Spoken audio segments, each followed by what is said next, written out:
everyone. Welcome to the online tutorial series of distributed DBMS. In this video, I will explain the concept of deadlock in context with DBMS.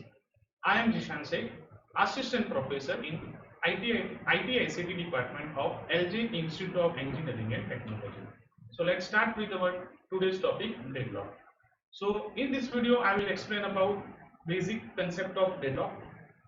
Then what are the global and local wait for graph is problematic conditions in deadlock condition and deadlock mechanism. So how we can prevent deadlock with the context of deadlock prevention, avoidance and detection. So let's start with our first topic, introduction. So what is the condition of deadlock? First question is that. So when number of resources are sharing the shared resources, at that time this condition may occur. So in the previous video we already learned the different algorithm of concurrency control.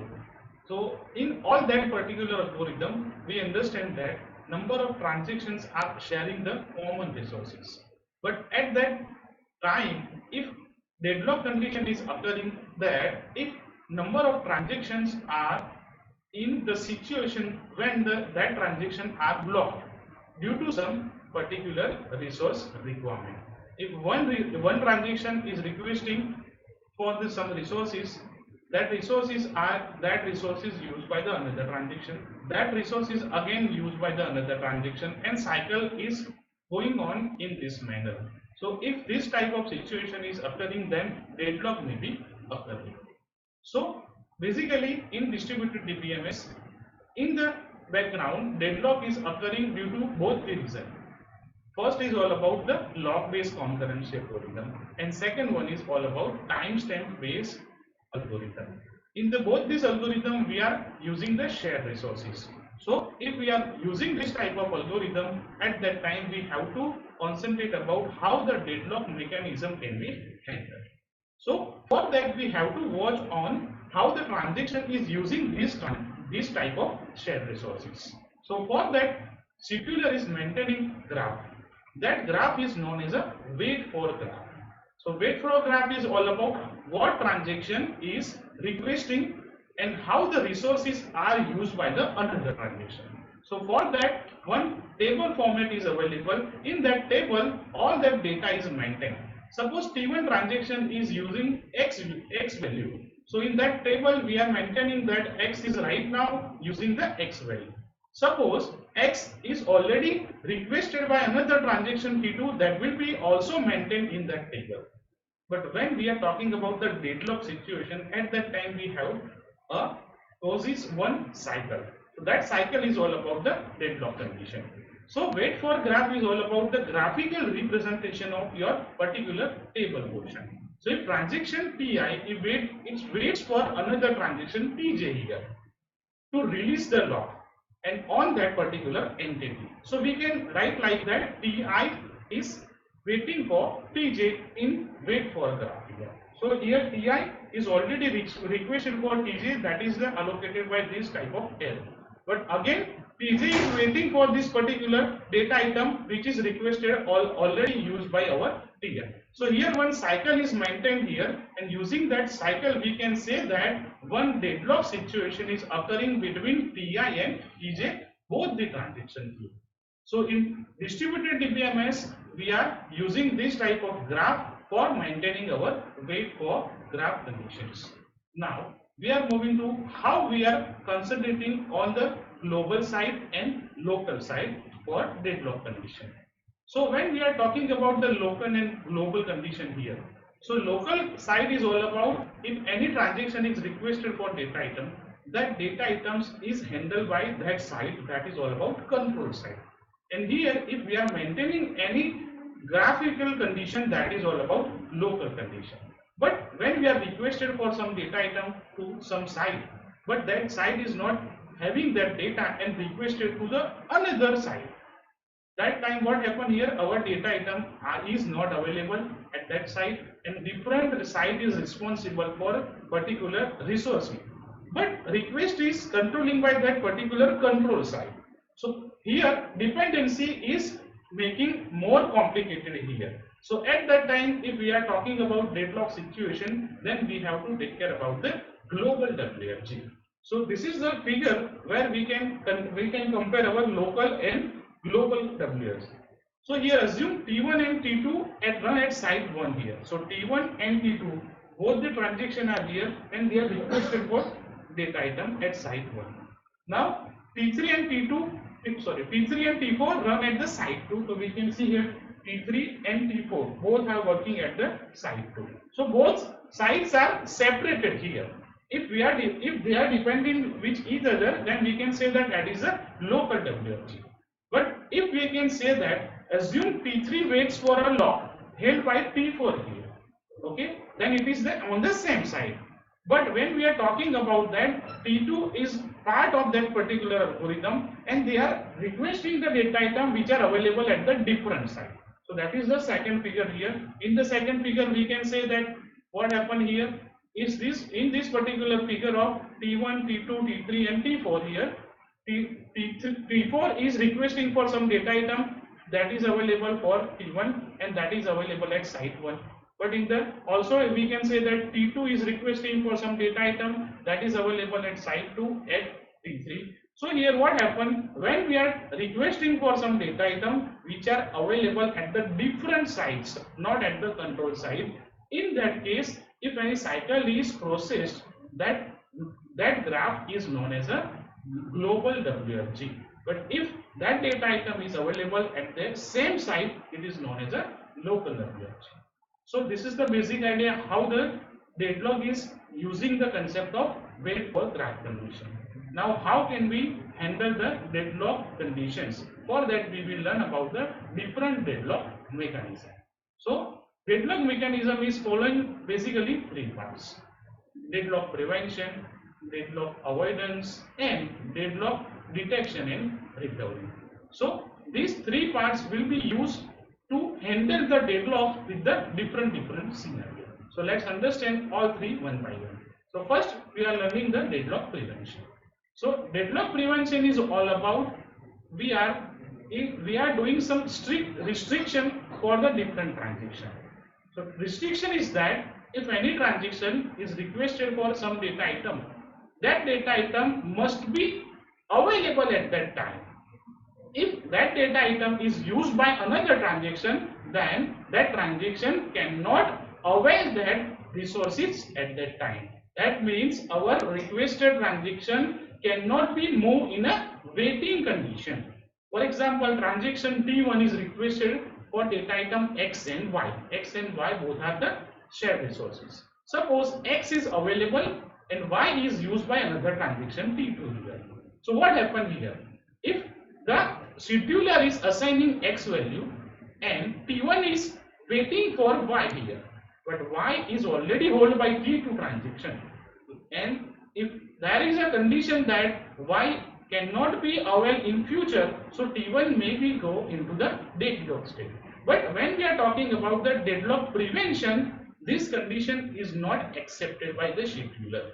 So if we are talking about deadlock prevention, in that case, if X and Y both are available at that time, then and then scheduler will assign that data item to our transaction. Otherwise, the request of that transaction T1 will be rejected. So here, using prevention, we can assure that 100% that deadlock is not occurring in future. But this type of problem is handling not in real time, because when we are talking about prevention, then concurrency cannot be achieved, because at a time we can use only all that scenarios variables. So another transaction cannot use that type of variables. So deadlock prevention is providing 100% assurance, but it is failed to achieve 100% concurrency. Now we are moving to the second type, that is all about deadlock avoidance. So in avoidance, we are not doing the task of prevention. In prevention, in first we are locking that particular data item and then we are moving to our task. But in avoidance, transaction are not required to that resources at that particular instant.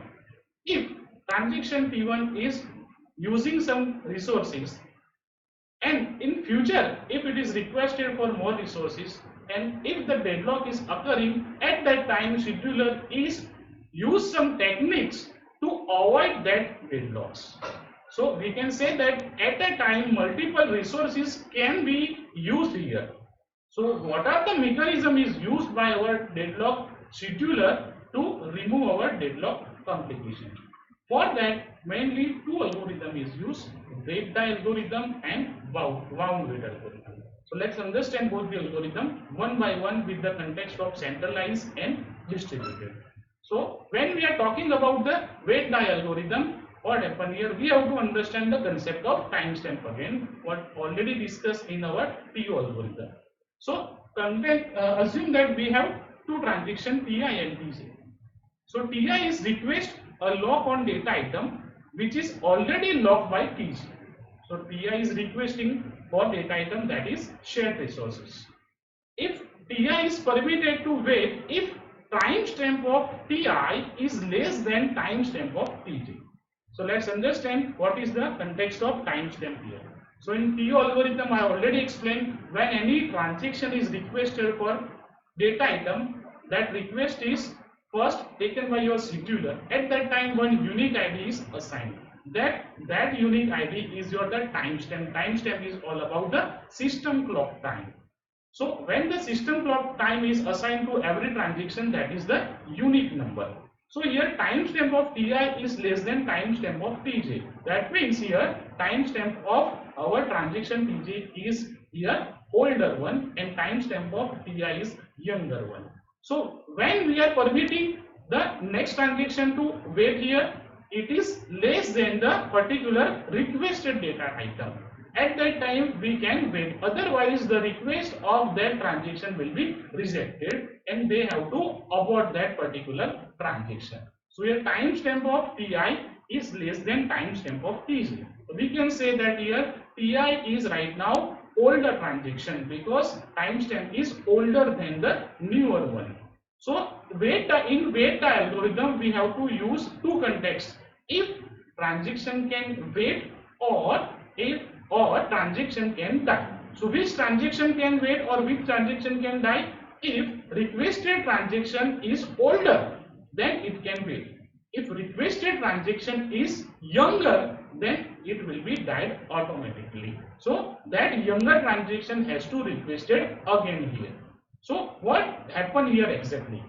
Every time when the younger transaction is requested and older transaction is executed that data item, that transaction is killed by that scheduler every time here. So the processing time of that request is again more complicated here. So it is not fulfill all the condition here. That's why we are learning the next algorithm, that is our bound wait algorithm. So let's understand bound wait algorithm. So here this algorithm also context with two times, bound and wait. So we have to understand which transaction is bounded and which transaction is wait for another transaction. So the condition is that if Ti is request for a lock on data item which is already locked by Tj. So here we can say that Ti and Tj are different here transactions. So we can say that Ti is permitted to wait if timestamp of Ti is greater than timestamp of Tj. So here we can say that our Ti is younger than it can wait. So in the previous algorithm what happened here? If the requested transaction is younger, then it will be died. But here requested algorithm is younger, then it can wait. But what happened if timestamp of Ti is less than timestamp of Tj? Then what happened here? Tj is bounded here. So what is the meaning of bounding here? Bounding meaning is that if requested data item is older than the executed younger one, then Tj is bounded. That means here the particular execution of that transaction has to complete in the specific amount of time, and after that older transaction can get that shared resources. So here in this first condition, timestamp of Ti is less than timestamp of Tj. In that condition our Ti is older. So what happened here? Scheduler is sending one message to the younger transaction Tj that requested transaction Ti having the highest priority because it is a older one. Then you have to complete your task in specific amount of time. So in that specific amount of time, particular data item is successfully committed by particular transaction and that submitted to our older transaction.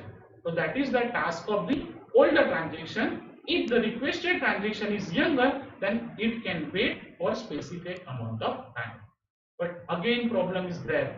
If these particular transactions are on the different sites. Suppose Ti is available at site 1, Tj is available at site 3, then what happened? So here at the different site we have to take care of the scheduler. How the scheduler is taking that particular transaction. Suppose T1, T2 and T3 is available at the different site. And at the different site, if our data item is comparing the timestamp, then that is the responsibility of that site transaction scheduler that it will compare the timestamp.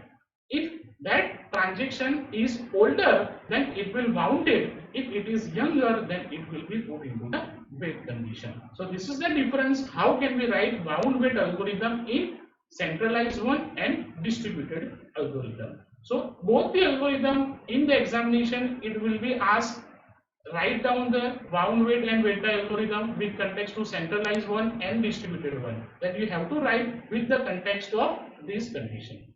Now our last topic of this particular algorithm is all about deadlock detection.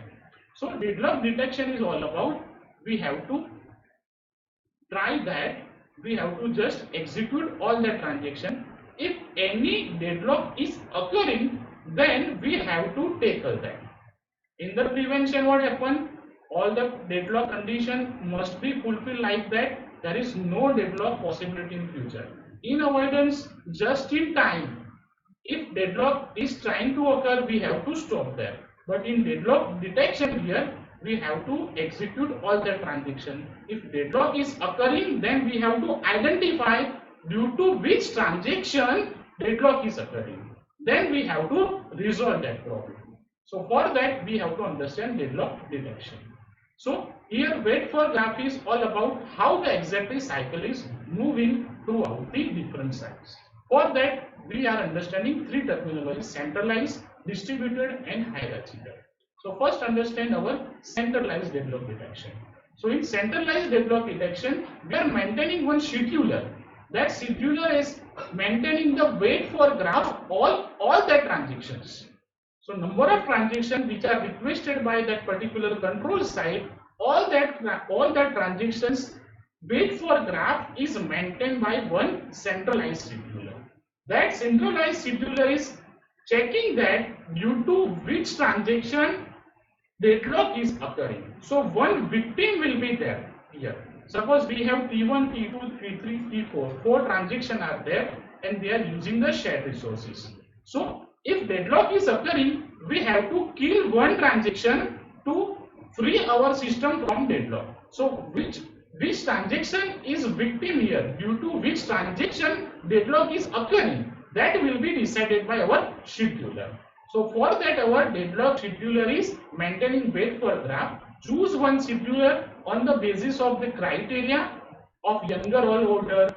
If any transaction is taking too much time to execute, on the basis of that, if choose one victim, kill them and make the system deadlock free.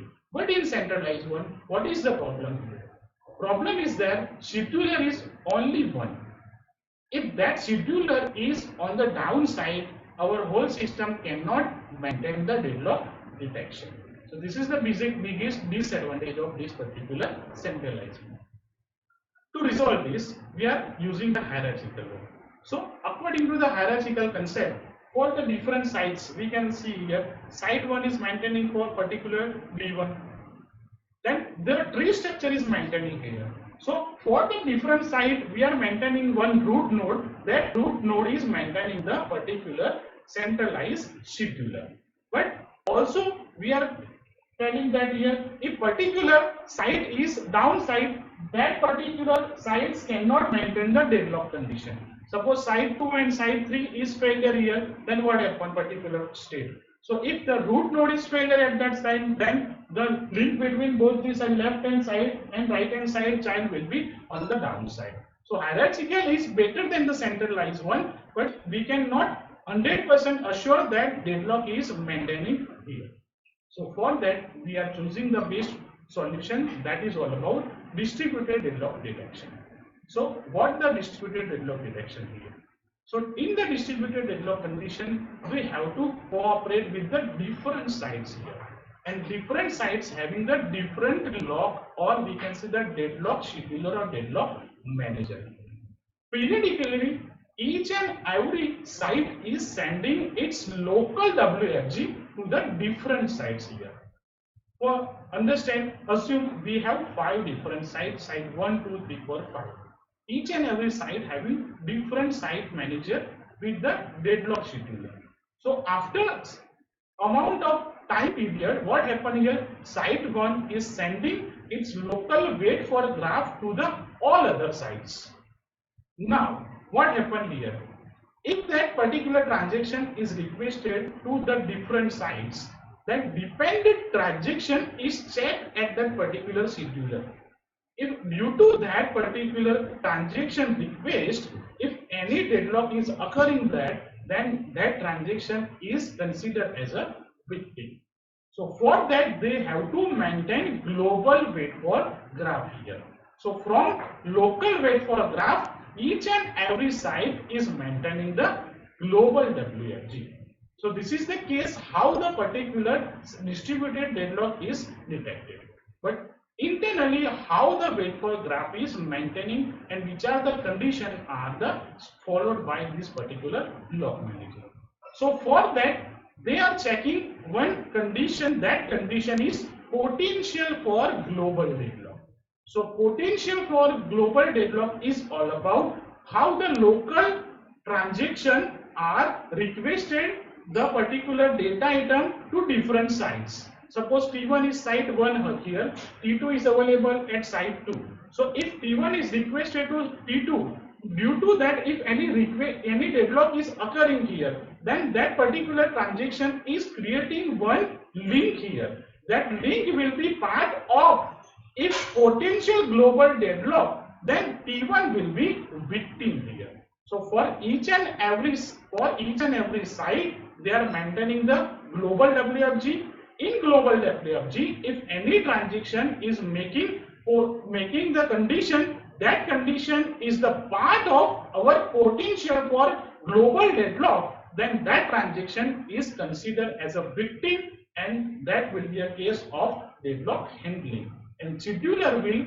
kill that particular transaction and make our system a deadlock. So this is the basic idea how the deadlock detection is maintaining in our distributed deadlock situation. So in this video I will explain about what is the deadlock condition, basic local WFG and global WFG, and deadlock mechanism with the help of wait die bound wait algorithm, and how the potential global deadlock condition is causing our deadlock condition in distributed manner. Thank you for watching this video.